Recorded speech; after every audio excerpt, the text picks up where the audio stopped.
Press meet ಆ ಕರ್ತವ್ಯ press meet ಅಂದಾಗ ನಮ್ದು ಮೊದಲು ಖಂಡಿತ ಆಗ್ಬೇಕು ಇಲ್ಲಿ ನಾನೇ ಕರೆದಿರೋದು ಅಲ್ಲಿಲ್ಲ ನಾನು ಬುದ್ಧಿನೋಡ ನೀವು ಮಾತಾಡೋದು ಸೆಪರೇಟ್ ಪ್ರೆಸ್ ಮೀಟ್ ಅಂತ ಮಾತಾಡಿ ಅಲ್ಲ ನೀವು ಕರೀರಿ ಬೇರೆ ವಿಚಾರ ಮಾತಾಡಿ. ಗೌರವಾನ್ವಿತ ಪತ್ರಕರ್ತರಿದ್ದೇವೆ. ಈಗಾಗಲೇ ನಿಮಗೆ ನಮ್ಗೆಲ್ರಿಗೂ ತಿಳಿದಿರಂತೆ 2024 ಡಿಸೆಂಬರ್ 2020 ಇಲ್ಲ ಪ್ರೆಸ್ ಮೀಟ್ ಹೌದು ಕನ್ನಡ ಸಾಹಿತ್ಯ ಪರಿಷತ್ ಆ ಕರ್ತವ್ಯ ಪ್ರೆಸ್ ಮೀಟ್ ಅಂದಾಗ ನಮ್ದು ಮೊದಲು ಖಂಡಿತ ಆಗ್ಬೇಕು ಇಲ್ಲಿ ಕೂತ್ಕೊಂಡ್ರೆ ಇಲ್ಲ ಸರ್, ನಾನು ಏನ್ ಕಳಿಸಿದ್ದೆ ಕನ್ನಡ ಸಾಹಿತ್ಯ ಫಸ್ಟ್ ಮಾತಾಡೋದು ನಮ್ದು ಇಲ್ಲ ನಾನೇ ಕರೆದಿರೋದು ಅಲ್ಲಿಲ್ಲ ನಾನು ಬುದ್ಧಿನೋಡ ಅಂತಾನೆ ಕರೆದಿದ್ದೀನಿ. ನೀವು ಹೇಳಿ ಕೊನೆಗೆ ನೀವು ಮಾತಾಡೋದಿಲ್ಲ ಬೇಡ ಅಂತ ಹೇಳ್ತಾರೆ. ಸಾರಿ ಇಲ್ಲ, ನಾನು ಫಸ್ಟ್ ಮಾತಾಡ್ಬೇಕು. ನಮ್ಮ ದೃಷ್ಟಿನೇ ಬೇರೆ, ದೃಷ್ಟಿನೇ ಬೇರೆ ಇದೆ.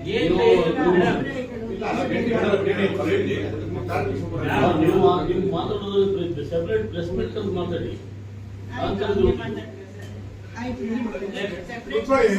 ಅಲ್ಲ ನೀವು ಕರೀರಿ ನೀವು ಬಂದಿರೋದು ಬೇರೆ ವಿಚಾರ ಮಾತಾಡಿ.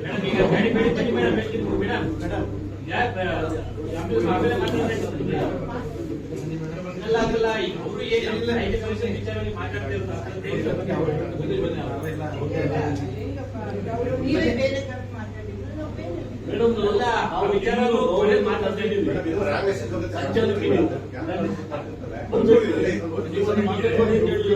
ಮನೇಲಿ ಮಾತಾಡಿದ್ರು ನಿಮ್ಮ ಜೊತೆ ನಾವು ಸೇರ್ತಿದ್ದೀವಿ. ಉದ್ದೇಶ ಕನ್ನಡ ಸಾಹಿತ್ಯ ಪರಿಷತ್ತಿನ ಏನ್ ಅಭಿಪ್ರಾಯಗಳಿದೆ ಅದನ್ನ ಮಂಡಿಸಬೇಕು. ಏನಿಲ್ಲ ಯಾವ ಒಂದು ಕಾರ್ಯಕ್ಕೋಸ್ಕರ ಯಾವುದೇ ವ್ಯಕ್ತಿಗಳನ್ನ ಹೆಸರಿಸಿ ಅವರಿಗೆ ಒಂದು ಏನು ಬೇಜಾರಾಗುವಂಥದ್ದು, ಅವರ ಒಂದು ವ್ಯಕ್ತಿತ್ವ ವಿವರಣೆಗಳು ಅದೆಲ್ಲನೂ ನಾನು ಖಂಡಿಸ್ತೀನಿ. ಮತ್ತೆ ನಾವೇನಂದ್ರೆ ಏನೋ ಒಂದು ನಮ್ಮಲ್ಲಿ ಒಂದು ತಪ್ಪು ಗ್ರಹಿಕೆಗಳಾಗಿದೆ, ಅದರ ಒಂದು ಸ್ಪಷ್ಟತೆಗೋಸ್ಕರ ಈ ಒಂದು ಪ್ರೆಸ್ ಮೀಟ್ ಅನ್ನ ಕರೆದಿರೋದು. ಅವ್ರಿಗೂ ಕೂಡ ತಿಳಿಸಿದ್ದೀನಿ, ಯಾವುದೇ ವ್ಯಕ್ತಿಯನ್ನ ನಾವು ಇಲ್ಲಿ ಗಣನೆ ತಗೊಂಡು ಅವರ ಒಂದು ಏನೋ ಅವ್ರಿಗೆ ವಿರುದ್ಧವಾಗಿ ಮಾತಾಡುವಂಥದ್ದು ಬೇಕಿಲ್ಲ. ಸೊಸೈಟಿಗೆ ಹೋದಾಗ ಎಲ್ಲರಿಗೂ ಕೂಡ ವಿಷಯಗಳ ಒಂದು ಮನವರಿಕೆ ಆಗ್ತಾ ಇದೆ. ಇಂಥ ದಿನ ಸಾಹಿತ್ಯ ಸಮ್ಮೇಳನ ನಡೀತಾ ಇದೆ ಅಂತ ಅರಿವು ಮತ್ತೆ ಜಾಗೃತಿ ಮೂಡಿಸ್ತಾ ಇದ್ದೇವೆ. ಸೊ ಹಾಗೇನೆ ಇನ್ನೂ ಒಂದು ಉತ್ತಮ ಕೆಲಸವನ್ನ ನಾವು ಹಮ್ಮಿಕೊಂಡಿದ್ದೇವೆ. 87ನೇ ಅಖಿಲ ಭಾರತ ಕನ್ನಡ ಸಾಹಿತ್ಯ ಸಮ್ಮೇಳನವನ್ನ ಪ್ರತಿ ಮನೆಗಳಿಗೆ ತಲುಪಿಸುವಂತಹ ಉದ್ದೇಶದಿಂದ ಕನ್ನಡ ಸಾಹಿತ್ಯ ಪರಿಷತ್ತು ಮತ್ತು ಜಿಲ್ಲಾಡಳಿತದ ಸಹಕಾರದೊಂದಿಗೆ ಪ್ರಾಥಮಿಕ ಹಂತದಿಂದ ಪದವಿಯವರೆಗೆ ಕನ್ನಡ ನಾಡು, ಸಂಸ್ಕೃತಿ, ಸಾಹಿತ್ಯ ಮತ್ತು ವಿಶೇಷವಾಗಿ ಮಂಡ್ಯ ಜಿಲ್ಲೆಯ ಸಂಸ್ಕೃತಿ, ಸಾಹಿತ್ಯ ಮತ್ತೆ ಕನ್ನಡ ಗೀತೆಗಳ ಕಂಠಪಾಠ ಸ್ಪರ್ಧೆ, ರಸಪ್ರಶ್ನೆ, ಪ್ರಬಂಧ ಸ್ಪರ್ಧೆಯನ್ನ ನಾವು ಏರ್ಪಡಿಸಿದ್ದೇವೆ. ಈ ಒಂದು ನಿಟ್ಟಿನಲ್ಲಿ ನಾವು ಪ್ರತಿ ಶಾಲೆಯನ್ನ ಮತ್ತೆ ಪ್ರತಿ ಮಕ್ಕಳನ್ನ ಅವರ ಜೊತೆಯಲ್ಲಿ ಅವರ ತಂದೆ ತಾಯಿಗಳನ್ನ ನೋಡುವಂತಹ ಒಂದು ಪ್ರಯತ್ನವನ್ನ ಇಲ್ಲಿ ಮಾಡಲಾಗ್ತಾ ಇದೆ.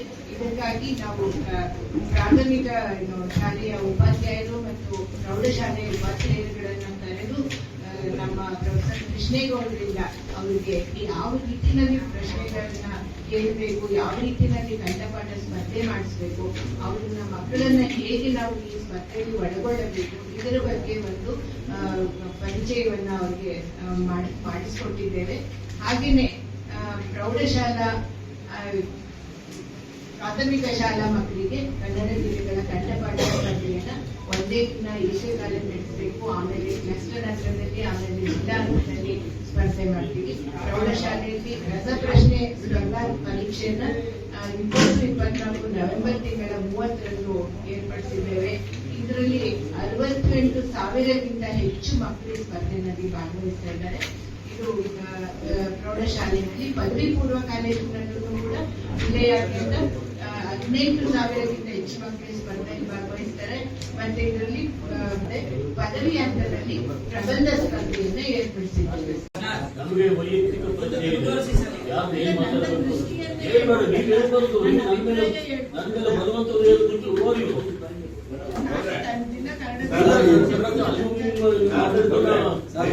ಅಂತವಲ್ಲ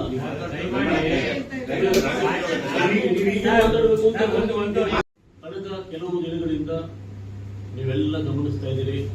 ವಿಚಿತ್ರವಾದಂತಹ ಹೇಳಿಕೆಗಳು, ವಿಚಿತ್ರವಾದಂತಹ ಅಭಿಪ್ರಾಯಗಳು ಬೇರೆ ಬೇರೆ ಬೇರೆ ಬೇರೆ ವ್ಯಕ್ತಿಗಳಿಂದ ಬರ್ತಾ ಇರೋದನ್ನ ನೀವು ನೋಡ್ತಾ ಇದ್ದೀರಿ. ಕನ್ನಡ ಸಾಹಿತ್ಯ ಪರಿಷತ್ತಿನ ಅಖಿಲ ಭಾರತ ಸಾಹಿತ್ಯ ಸಮ್ಮೇಳನ 30 ವರ್ಷಗಳ ನಂತರ ಮಂಡಿಕೆ ಸಿಕ್ಕಿದೆ. ಈ ಸಮ್ಮೇಳನವನ್ನು ತರಬೇಕಾದರೆ ಹಾವೇರಿಯಲ್ಲಿ ನಾವೆಷ್ಟು ಕಷ್ಟಪಟ್ಟು ಅನ್ನೋದನ್ನ ಮುಖ್ಯ ಸಾಕ್ಷಿಗಳು ಕಣ್ಣಾರೆ ನೋಡಿದ್ದಾರೆ.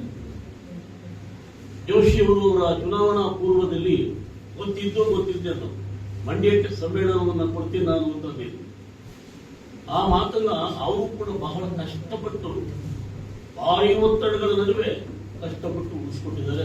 ನಮ್ಮೂರು ಸಮ್ಮೇಳನ ಕೊಟ್ಟಿದ್ದಾರೆ. ಅದಕ್ಕೆ ನಾವೆಲ್ಲರಿಗೆ ಕೃತಜ್ಞರಾಗಿದ್ದೀವಿ. ಅದು ಬೇರೆ. ಸಮ್ಮೇಳನ ಮಂಡ್ಯಕ್ಕೆ ಬಂದ ಮೇಲೆ ಮಂಡ್ಯದಲ್ಲಿ ನಡೆಯುವಂತಹ ಸಮ್ಮೇಳನಗಳು ಅತ್ಯಂತ ಪಾರದರ್ಶಕವಾಗಿರ್ತವೆ, ಜನಪ್ರೀತಿಯನ್ನು ಸಂಪಾದನೆ ಮಾಡ್ತವೆ, ಜನರು ಒಗ್ಗಟ್ಟಿನಿಂದ ಕೆಲಸ ಮಾಡ್ತಾರೆ. ಇಲ್ಲಿ ಈ ಎಲ್ಲ ಅಭಿಪ್ರಾಯಗಳು ಅವತ್ತು ಸಮ್ಮೇಳನ ತರುವುದಿಲ್ಲ, ಎಲ್ಲವೂ ಇದು ಇವೆಲ್ಲ ಸತ್ಯ ಕೂಡ. ಎಲ್ಲ ಮನೆಯವರು ತಮ್ಮ ಮನೆಯ ವೈಯಕ್ತಿಕವಾದಂತಹ ಸಂಭ್ರಮ ಅಂತೇಳಿ ಬಹಳ ಬಹಳ ವಿಜೃಂಭಣೆಯಿಂದ ನಾವು ಆಚರಿಸ್ಕೊಂಡು ಬಂದಿದ್ದೀವಿ, ನೋಡಿದ್ದೀವಿ. ನೀವೆಲ್ಲ ರಾಜ್ಯಾಧ್ಯಕ್ಷರಿಗೆ ಅವರದೇ ಆದಂತಹ ಮರ್ಯಾದೆ ಇದೆ, ನಿಮಗೆಲ್ಲ ಗೊತ್ತಿದೆ. ಅವರವರಿಗೆ ರಾಜ್ಯ ಸಚಿವ ಇದು ಆ ಮಟ್ಟದ ಗೌರವವನ್ನು ಕೂಡ ರಾಜ್ಯ ಸರ್ಕಾರ ಕೊಟ್ಟಿದೆ ಅನ್ನೋ ಆಧುನಿಕ ನಮಗೆ ಜೋಶಿ ಯಾರು ಗೊತ್ತಿಲ್ಲ. ರಾಜ್ಯದ ಕನ್ನಡ ಸಾಹಿತ್ಯ ಪರಿಷತ್ತಿನ ಅಧ್ಯಕ್ಷ ಕನಿಷ್ಠ ಅವರಿಗೆ ಗೌರವ ಕೊಡುವುದನ್ನು ನಾವು ಕಲ್ತ್ಕೊಳ್ಳಿಲ್ಲ ಅಂತಂದ್ರೆ ಏನ್ ಮಾಡೋದು? ಒಲ್ಲದ ಗಂಡ ಮೊಸರಲ್ಲಿ ಕಲ್ಲು ಹುಡುಕದ ಅಂತೇಳಿ ಎಲ್ಲ ಅವ್ರನ್ನೇ ಪಾಯಿಂಟ್ ಔಟ್ ಮಾಡುದು. ಯಾಕೆ ಅರ್ಥ ಇಲ್ಲ. ರಾಜ್ಯಕ್ಕೆಲ್ಲ ಸದಸ್ಯರ ಮಳೆಯಿಂದಾಗೆ ಇವೆಲ್ಲದಕ್ಕೂ ಕೂಡ ಜೋಶಿದೆ. ಕಮಿಟಿಗಳು ಮಾಡುವಾಗ ಅನೇಕರಿಗೆ ಅಸಹನೆ ಇದೆ. ಆದ್ರೆ ದಯವಿಟ್ಟು ತಾವು ಅರ್ಥ ಮಾಡ್ಕೊಳ್ಳಿ, ಕಮಿಟಿಗೂ ರಾಜ್ಯಾಧ್ಯಕ್ಷರಾದ ಮಹೇಶ್ ಜೋಶಿಗೂ ಯಾವ ಸಂಬಂಧವೂ ಇಲ್ಲ. ಜಿಲ್ಲಾ ಮಂತ್ರಿಗಳ ಸಲಹೆಯ ಮೇರೆಗೆ ಜಿಲ್ಲಾಧಿಕಾರಿಗಳು ಮತ್ತು ಅಪರ ಜಿಲ್ಲಾಧಿಕಾರಿಗಳು ಸೇರಿ ಮಾಡಿರುವಂತಹ ಕಮಿಟಿ ಇದೆ. ಎರಡನೇದು, ಸಾಹಿತ್ಯೇತರರನ್ನ ಸಮ್ಮೇಳನಾಧ್ಯಕ್ಷರಾಗಿ ಯಾಕೆ ಮಾಡಬಾರದು? ಮಾಡ್ತೀವಿ ಅಂತಲ್ಲ, ಮಾಡೋದಕ್ಕೆ ರಾಜ್ಯಾಧ್ಯಕ್ಷರಿಗೆ ಪವರೇ ಇಲ್ಲ. ಹೇಳ್ತೀನಿ ಯಾಕೆ ಅಂತ. ಮಾಡಬಾರದು ಅಂತ ಅವರೆಲ್ಲ ಒಂದು ಕಡೆ ಹೇಳಿದರು. ಅದರ ಬಗ್ಗೆ ವಿರುದ್ಧವಾದಂತಹ ವಿಚಾರಗಳೆಲ್ಲ ರಾಜ್ಯದ ಮೂಲೆ ಮೂಲೆಗಳಿಂದ ಬಂದು ನಾವೆಲ್ಲ ನೋಡಿದ್ದೀವಿ. ನಮ್ಮ ಅಭಿಪ್ರಾಯಗಳನ್ನು ದಾಖಲು ಮಾಡಿದ್ದೇವೆ. ಇದೇ ಗೆಳೆಯರು ನೀವೆಲ್ಲ ವಾರದ ಅತಿಥಿ ಅಂತ ಕರೆದಂತಹ ಸಂದರ್ಭದಲ್ಲಿ ಜೋಶಿ ಅವರು ಈ ಆಲೋಚನೆ, ಈ ತೀರ್ಮಾನ ಅಕ್ಷಮ್ಯ ಅಪರಾಧ ಅಂತ ಹೇಳಿ ಸ್ಟೇಟ್ಮೆಂಟ್ ಕೊಟ್ಟು ನಾನು ಸರಿ. ಈಗ ತಮಾಷೆ ಗೊತ್ತಿದ್ದು ಆ ವಿಚಾರ ಅವರಿಂದ ಬಿಟ್ಟೋಯ್ತು. ಆ ವಿಚಾರ ಇಲ್ಲವೇ ಇಲ್ಲ. ಮತ್ತೆ ಅದನ್ನೇ ಕೆದ್ದುಕೊಂಡು ಯಾಕೆ ಹೋಗ್ಬೇಕು? ಬಿಟ್ಟಾಯ್ತು, ಸ್ಟೇಟ್ಮೆಂಟ್ ಕೊಟ್ಟಾಯ್ತು. ಪ್ರತಿಭಟನೆ ಮಾಡುದು. ಕೆಲವು ಪ್ರತಿಭಟನೆ ಮಾಡುವಂತ ಮುಂಚೂಣಿಯ ನಾಯಕತ್ವ ವಹಿಸಿದಂತ ಮನುಷ್ಯ ಮೊದಲು ತಾವು ಸರಿ ನಿಲ್ಬೇಕು. ನಮ್ಮ ಗೆಳೆಯ, ನನ್ನ ಆತ್ಮೀಯ ಗೆಳೆಯ, ಅದು ಹೆಸರು ಹೇಳ್ತೀನಿ, ಜಗದೀಶ್ ಕೊಪ್ಪ ಮೂಲಭೂತವಾಗಿ ಅವರು ಸಾಹಿತ್ಯ ಪರಿಷತ್ತಿನ ಸದಸ್ಯರೇ ಇಲ್ಲ ಇವತ್ತಿಗೂ ಕೂಡ. ಅನೇಕ ವರ್ಷಗಳಿಂದ ಸಮ್ಮೇಳನಗಳು ಹೋಗ್ತಾ ಇರುವಂತವರು. ಮಂಡ್ಯ ಸಮ್ಮೇಳನವನ್ನು ಅತ್ಯಂತ ಹೆಮ್ಮೆಯಿಂದ ಬಹಿಷ್ಕರಿಸ್ತಾರಂತೆ. ಏನ್ ಮೆಸೇಜ್ ಕೊಡ್ತದೆ ಇದು? ಸ್ಟೇಟ್ಮೆಂಟ್ ಕೊಡುವಾಗ ಪದ ಪ್ರಯೋಗ ಇದೆಯಲ್ಲ, ಅವನು ಇವನು ಯಾಕೆ ಬೇಕು? ಕೆಲಸ ಮಾಡುವಂತ ಮನುಷ್ಯರಿಗೆ ಅಕ್ಕ ಕಟ್ಟಿ ಅವನು ಅಂತ ಬಿಟ್ಟಾಗಿ ಮಂಡ್ಯದ ಸಮ್ಮೇಳನವನ್ನ ಅತ್ಯಂತ ಗಂಭೀರವಾಗಿ ತಗೊಂಡಿದ್ದಾರೆ ಅವರು.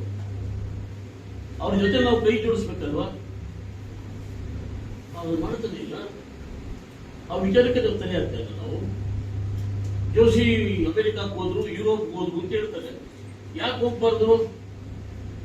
ಅದೇನು ಸಾಹಿತ್ಯ ಪರಿಷತ್ತಿನ ಹಣ ತಗೊಂಡು ಅವ್ರು ಖರ್ಚು ಮಾಡ್ಕೊಂಡು ಹೋಗಿಲ್ಲ. ಸಿದ್ದರಾಮಯ್ಯನವರಿಂದ ಪರ್ಮಿಷನ್ ಪಡ್ಕೊಂಡು ಅವ್ರು ಹೋಗಿದ್ದಾರೆ. ಕಾರಣ, ಹೊರನಾಡಿನಲ್ಲಿರುವಂತಹ ಕನ್ನಡಿಗರನ್ನ ಈ ಸಾರಿ ದೊಡ್ಡ ಪ್ರಮಾಣದಲ್ಲಿ ಸಮ್ಮೇಳನದಲ್ಲಿ, ಮಂಡ್ಯ ಸಮ್ಮೇಳನಕ್ಕೆ ಕರ್ತರಬೇಕು. ಮೊನ್ನೆ ತಾನೇ ಹಿರಿಯ ಗೆಳೆಯರು ಕೇಸುಗಳು ಬೇಡ ಅವರು ರೆಸ್ಪೆಕ್ಟ್ ಮಾಡಿದ್ದಾರೆ. ಅವರ ಬಗ್ಗೆ ನಾನು ಅವರು 40 ವರ್ಷದ ಗೆಳೆಯರು, ಅದು ಬೇರೆ ವಿಚಾರ. ತತ್ವದ ವಿಚಾರಕ್ಕೆ ಬಂದಾಗ ಅವನ್ನ ನಾವು ಅನಿವಾರ್ಯವಾಗಿ ನಾವು ಖಂಡಿಸಬೇಕಾಗ್ತದೆ, ನಮ್ಮ ಮನೆಯವರಾದ್ರೂ ಕೂಡ. ಅವರು ಸಾಂಸ್ಕೃತಿಕ ಸಮಿತಿ ಉಪಾಧ್ಯಕ್ಷರು ಕೂಡ ಇದ್ದಾರೆ. ಜೋಶಿಯವರು ಮೀರಾ ಮೇಡಮ್ ಅವರ ಎಲ್ಲರನ್ನು ಸೇರಿಸಿಕೊಂಡು ಮೀಟಿಂಗ್ ತರಲು, ಸಾಹಿತಿಗಳೆಲ್ಲರೂ ಮೀಟಿಂಗ್ ಮಾಮರ ಬಂದಿದ್ರಲ್ಲ, ನೀವು ಬಂದಿದ್ರಲ್ವಾ ಮೀಟಿಂಗ್ ತರಲು. ಆ ಮೀಟಿಂಗ್ ನೀವು ಸಾಹಿತಿಗಳ ಸಭೆ ಕರೆಯಲಿಲ್ಲ ಅನ್ನುವಂತ ಆರೋಪಕ್ಕೆ ಅದು ಉತ್ತರ. ಮೀಟಿಂಗ್ ನಲ್ಲಿ 500 ರೂಪಾಯಿ ಹೆಚ್ಚು ಜನ ಬಂದಿದ್ರು. ಅವತ್ತು ಸನ್ಮಾನ ನಮ್ಮ ಜಗದೀಶ್ ಪಪ್ಪ ಅವರು ಬಂದಿದ್ರು. ಮೀಟಿಂಗ್ ಆರಂಭನೆ ಆಗಿಲ್ಲ ಇನ್ನೂ. ಈ ಸಭೆನ ನಾನು ವಿರೋಧಿಸ್ತೀನಿ, ಈ ಸಭೆಯಿಂದ ನಾನು ಹೊರಗಡಿತೀನಿ ಅಂತ ಬಹಿಷ್ಕರಿಸಿಬಿಟ್ಟು ಹೊರಟೆ ಹೋದ್ರು. ಕೂತ್ಕೊಂಡು ಅವರ ಸಲಹೆ ನಡೆಯಲು ಯಾವ ವಿಚಾರಗಳು ಹೇಳುವುದಿಲ್ಲ ಅನ್ನೋ ಸಮಾಧಾನ ಕೂತ್ಕೊಂಡು ಹೇಳ್ಬೇಕಲ್ವಾ. ಸಭೆನೇ ಬಹಿಷ್ಕರಿಸ್ತೀನಿ ಅಂತಂದ್ರೆ ಯಾಕೆ ಬರಕ್ಕಾಗುತ್ತೆ ಹೋಗೋಣ. ಅದೊಂದು ದೊಡ್ಡ ಆರೋಪವನ್ನು ಮಾಡ್ಕೊಂಡು ಬಂದ್ರು. ನಿನ್ನೆ ಆರೋಪ ಅದು ಮುಕ್ತಾಯ ಆಗಿದೆ. ಬಿಡಿ, ಕಲಾಮಂದಿರ ಸರಿಯಾಗಬೇಕು, ಅಂಬೇಡ್ಕರ್ ಅವರು ಸರಿಯಾಗಬೇಕು, ರೈತ ಸದನ ಸರಿಯಾಗಬೇಕು, ನಾಲ್ವಡಿ ಕೃಷ್ಣಗೌಡಿ ಪ್ರತಿಮೆ ಆಗ್ಬೇಕು, ಎಲ್ಲವೂ ಸರಿ. ಇವೆಲ್ಲವನ್ನು ಮಾಡುವುದು ಜೋಶಿಯ. ಸಾಹಿತ್ಯ ಪರಿಷತ್ ಅಧ್ಯಕ್ಷ ಇವೆಲ್ಲವನ್ನು ಮಾಡ್ತಲ್ಲ. ಜಿಲ್ಲಾ ಮಂತ್ರಿಗಳಿದ್ದಾರೆ, ಜಿಲ್ಲಾ ಆಡಳಿತ ಇದೆ, ಮಾಡಿ ಜಿಲ್ಲಾಡಳಿತ ಮತ್ತು ಸರ್ಕಾರ ಎರಡು ಜಂಟಿಯಾಗಿ ಕುರಿತು ಮಂಡ್ಯದ ಅಭಿವೃದ್ಧಿ ಬಗ್ಗೆ ಯೋಚನೆ ಮಾಡಬೇಕು ಅಂತ ಮಹೇಶ್ ಜೋಶಿ ಮಾಡ್ತಾರೆ ಅಥವಾ ಅವರ ಟೀಮ್ ಮಾಡುತ್ತಾರೆ. ದಯವಿಟ್ಟು ಅರ್ಥ ಮಾಡ್ಕೊಂಡು, ಪರಿಷತ್ತು ಪ್ರಕಟ ಮಾಡುವಂತ ಪುಸ್ತಕಗಳು 87 ಸಮ್ಮೇಳನ, 87 ಪುಸ್ತಕಗಳು.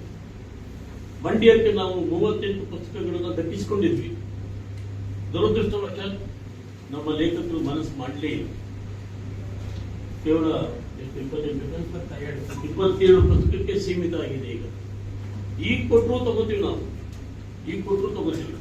ಅವ್ರು ಎಷ್ಟು ಕಟುವಾಗಿ ಈ ಕೆಲಸ ಮಾಡೋದು ಅಂದ್ರೆ ಜೋಶಿ, ಯಾರೇ ಪದಾಧಿಕಾರಿಗಳು ಪುಸ್ತಕ ಬರೆಯಂಗಿಲ್ಲ, ನಿಮ್ಮ ಹೆಸರಿನಲ್ಲಿ ಪುಸ್ತಕ ಪ್ರಕಟ ಆಗಂಗಿಲ್ಲ ಅಂತ ಹೇಳಿ ಮೀರಾ ಮೇಡಮ್ದು, ಕೃಷ್ಣೇಗೌಡರದು, ನಮ್ಮ ಚಂದ್ರಲಿಂಗದು, ಮತ್ತೆ ಸುನೀಲ್ ಮದ್ದೂರು ತಾಲೂಕು ಅಧ್ಯಕ್ಷ ಸುನೀಲ್ ಕುಮಾರ್ ನಿರ್ದಾಕ್ಷಿಣ್ಯವ ತೆಗೆದಾಕಿದ್ರು. ಅವ್ರದೇ ಸೆಕ್ರೆಟರಿ ರಾಮಲಿಂಗ ಶೆಟ್ಟಿ ಅಂತ ಅವ್ರದ್ದು ಒಂದು ಪುಸ್ತಕ ತೆಗೆದಾಕಿಟ್ಟು ಗಾಡಿಯಲ್ಲಿ ಕೆಟ್ಟ ಸಂದೇಶ ಹೋಗುತ್ತೆ ಅಂತ. ಈ ತರ ನಿರ್ಧಾರ ತಗೊಂಡು ಒಳ್ಳೆ ಕೆಲಸ ಮಾಡೋರ್ನ ಇವನು ಅಯೋಗ್ಯ, ಅಂಥವನು ಇವನು ಇಂಥವನು ಅಂತ ನಾವು ಮಾತಾಡ್ತಾ ಹೋದ್ರೆ ಮಂಡ್ಯದ ಬಗ್ಗೆ ಏನು ಅಭಿಪ್ರಾಯ ಇಟ್ಕೋತಾರೆ?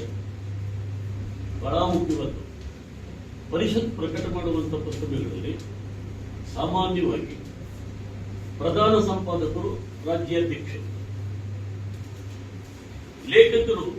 ಲೇಖಕರಿದ್ದಾರಲ್ಲ ಅವರ ಮಾತುಗಳನ್ನಾದರೂ ಬೆನ್ನುಡಿಗಾಗ್ತಿದ್ವಿ. ಇಲ್ಲ ಪ್ರಧಾನ ಸಂಪಾದಕರ ಒಂದು 4-6 ಸಾಲುಗಳನ್ನ ಅವ್ರ ಮುನ್ನುಡಿ ಬೆಳೆದಿರ್ತಾರೆ, ಅದಕ್ಕೆ 4-6 ಸಾಲು ತೆಗೆದು ಬೆನ್ನುಡಿಗಾಗ್ತಾ ಇದೆ. ಹೌದು, ನೀವು ಪ್ರಶ್ನೆ ಕೇಳ್ತೀನಿ, ಬಸವರಾಜರು, ನಂದು ಪ್ರಸಾದ್, ಅವ್ರ ಕಾಲ, ಇವ್ರ ಕಾಲ, ಆನಂದಿ ಕಾಲ ಎಲ್ಲಾನು ಬಂದಿತ್ತು. ಓಕೆ, ಇವ್ರೇ ಫೋಟೋ ಹಾಕೊಂಡ್ರು ಅಂತ ಫೋಟೋ ಹಾಕೊಂಡ್ಬಿಟ್ಟಿದ್ದಾರೆ. ಇಲ್ಲಿ ಹಾವೇರಿ ಫಂಕ್ಷನ್ ಬಿಡುಗಡೆಯಾದ ಪುಸ್ತಕಗಳಿಗೆ ನಾನು ಈ ಬಹಿರಂಗವಾಗಿ ಸಭೆಯಲ್ಲಿ ಹೇಳ್ತೀನಿ, ಅದು ತಪ್ಪು. ಅವ್ರ ಫೋಟೋ ಹಾಕಲಿಕ್ಕೆ ಏನಿದೆ ಅಲ್ಲಿ? ಲೇಖಕರು ಫೋಟೋ ಹಾಕ್ಬೇಕು, ಅಭಿಪ್ರಾಯಗಳು ಇರಬೇಕು ಕೆಳಗಡೆಗೆ. ಅದನ್ನ ಬದಲಾಯಿಸ್ತೀವಿ. ನೀವು ಮುಂದೆ ಹೇಳ್ತಾ ಇದ್ದೀನಿ, ಅದು ಖಂಡಿತ ಬದಲಾಗುತ್ತದೆ. ಅದನ್ನ ದೊಡ್ಡ ವಿಚಾರವಾಗಿ ಇಟ್ಕೊಂಡು ನಾವು ರಾಜ್ಯ ಮಟ್ಟದಲ್ಲಿ ಸ್ಟ್ರೈಕ್ ಮಾಡ್ತೀವಿ ಅದೇ ಮಾತೆತ್ತಿದ್ರೆ ಸ್ಟ್ರೈಕ್, ಮಾತೆತ್ತಿದ್ರೆ ಈ ಪ್ರಯೋಗ.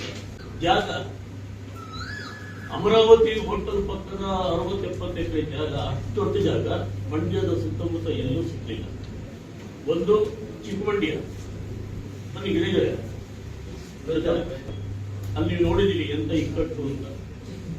ಸರ್ಕಾರಿ ಕಾಲೇಜಿನ ಎದುರುಗಡೆ ಗಮನಿಸಿ, ಎಲ್ಲ ತಿಳುವಳಿಕೆ ಇರುವಂತವ್ರು ಹೇಳಿದರು, 800 ಸ್ಟಾಲು, 800ಕ್ಕಿಂತ ಹೆಚ್ಚು ಸ್ಟಾಲು. ಒಂದು ಊಟಕ್ಕೆ ದೊಡ್ಡ ಹಾಲ್ ಬೇಕು. 2 ಸಮಾನಾಂತರ ವೇದಿಕೆ ಇದೆ. ಮೈನ್ ವೇದಿಕೆ ಒಂದಾದ್ರೆ ಸಮಾನಾಂತರ ವೇದಿಕೆ ಒಂದಿದೆ. ಇಷ್ಟಕ್ಕೆಲ್ಲ ಜಾಗ. ಮತ್ತೆ ಪಾರ್ಕಿಂಗ್ 450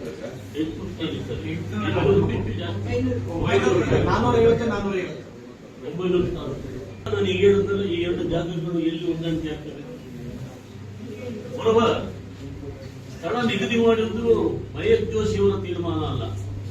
ದಯವಿಟ್ಟು ಗಮನಿಸಿ, ನಾವೆಲ್ಲ ಇದ್ದೀವಿ, ಜಿಲ್ಲಾಡಳಿತ ಇದೆ, ಜಿಲ್ಲಾ ಮಂತ್ರಿಗಳಿದ್ದಾರೆ.